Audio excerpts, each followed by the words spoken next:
Hello guys, তোমরা সব কেমন আছো? আশা করি ভালো আছি। ইনশাল্লাহ আমিও ভালো আছি। আর এটা হচ্ছে বাংলাদেশের বর্ডার। আর তোমরা ভাবতে পারো তো পিন্টু বাংলাদেশের বর্ডার এত জুম করে দেখাচ্ছে কেন? কারণ আমরা 5টা বেজে গিয়েছিলো এখানে যেতে যেতে, সেই কারণে আমাদেরকে বাংলাদেশের বর্ডারের কাছে যেতে দেয়নি।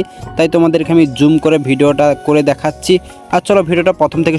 এদিকে আমি দুপুরবেলার খাওয়া দাওয়া করে ভিডিও করতে লাগলাম, কেননা বাংলাদেশের বর্ডার দেখতে বলে এদিকে সবাই রেডি ফেডি হচ্ছে। আর আমার বোনকে বললাম তুমি বা থাকবে কিনা, তুমি আমাদের সঙ্গে চলো। তো আমরা রেডি ফেডি হয়ে সবাই মিলে রওনা দিলাম বাংলাদেশের বর্ডার দেখার জন্য। আর এদিকে রাস্তাঘাটটা খুব সুন্দর, আমার খুব পছন্দ। আর কেউ ভিডিওটা স্কিপ করবে না, পুরোটা দেখতে থাকো। কোথায় কী করছি না করছি, না হলে তোমরা বুঝতে পারবে না। আর এদিকে আমার বোনরা আগে আগে যাচ্ছে, আর আমি পেজতে ক্যামেরা করতে করতে যাচ্ছি। তোমরা তো জানো আমি একটু ভিডিও করতে ভালোবাসি, তাই ভিডিও করতে লাগলাম আমি। আর এদিকে যেতে যেতে একটা মসজিদের গম্বুজ দেখতে পেলাম। বাহ, খুব সুন্দর, মাশাআল্লাহ খুব সুন্দর করেছে গম্বুজটা। আর এদিকে যেতে যেতে আমাদের অনেকটা সন্ধ্যা হয়ে গিয়েছিলো, তাই আমরা ওখানে সন্ধ্যা হয়ে যাওয়ার কারণে সেই কারণে আমাদেরকে বর্ডারের কাছে যেতে দেয় না। আর এই টাওয়ারটা দেখছো, এখানে যখন মেলা জল হয়ে যায় তখন এখানে পুলিশ থাকার পুলিশ দূরবীন করে দেখে কেউ বর্ডার পার হচ্ছে নাকি। আর এইটা হচ্ছে বাংলাদেশের বর্ডার। চলো কোন নেক্সট ব্লগে তোমাদের সঙ্গে দেখা হচ্ছে।